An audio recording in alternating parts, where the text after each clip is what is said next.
فرمایا خلاق عالم نے وَنُنَزِّلُ مِنَ الْقُرْآنِ مَا هُوَ شِفَاءٌ وَرَحْمَةٌ لِّلْمُؤْمِنِينَ، قرآن تو خود فرماتا ہے کائنات والوں میں رحمت ہوں پر صرف مومنوں کے لیے،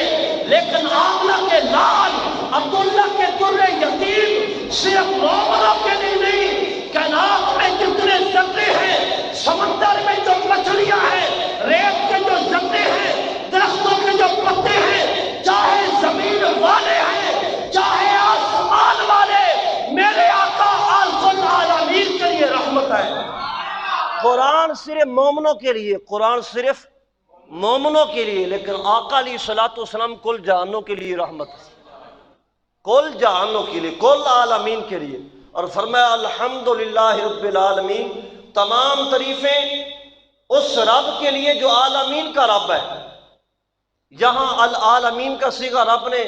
اپنے لیے بولا، اور جب نبی پاک علیہ السلام کی رحمت کی باری آئی تو وہاں بھی وَمَا أَرْسَلْنَاكَ إِلَّا رَحْمَةً لِّلْعَالَمِينَ کا صیغہ استعمال فرمایا، اشارہ اس بات کی طرف کیا، اس طرف توجہ مبذول فرمائی خلاق عالم نے کہ جہاں جہاں تک میری ربوبیت ہے وہاں وہاں تک میرے مصطفیٰ کی رحمت ہے۔ اور یہاں سے اور حضرت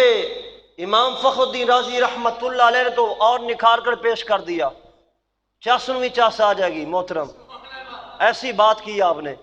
کہا حضرت امام فخر الدین رازی رحمت اللہ علیہ۔ آپ فرماتے ہیں فَأَصْبَحْتُمْ بِنِعْمَتِ إِخْوَانًا وَكُنْتُمْ عَلَى شَفَا حُفْرَةٍ مِّنَ النَّارِ، فرمایا نبی پاک علیہ السلام کا فرمان نقل کیا فخر الدین رازی رحمت اللہ علیہ۔ آپ فرماتے ہیں جیسے شمع پر پتنگے اڑ اڑ کر مر رہے ہوتے ہیں نا، اے مومنوں مسلمانوں میرے امتیوں، تم جہنم کے گڑھے کے بالکل کنارے کھڑے تھے اور میں نے تمہیں پکڑا، توجہ، میں نے تمہیں پکڑا اور پھر میں نے جانا کہ تم اپنے ہاتھوں کو میرے ہاتھ سے چھڑاؤ گے، پھر میں نے تمہارے ہاتھوں کو چھوڑ دیا، پھر تمہارے یہ پہلوؤں سے پکڑ کر مضبوطی سے یہاں سے کوئی چھڑا نہیں سکتا۔ فرمایا میرے امتیوں تم جہنم کے گڑھے پہ کھڑے تھے، کنارے پر کھڑے تھے،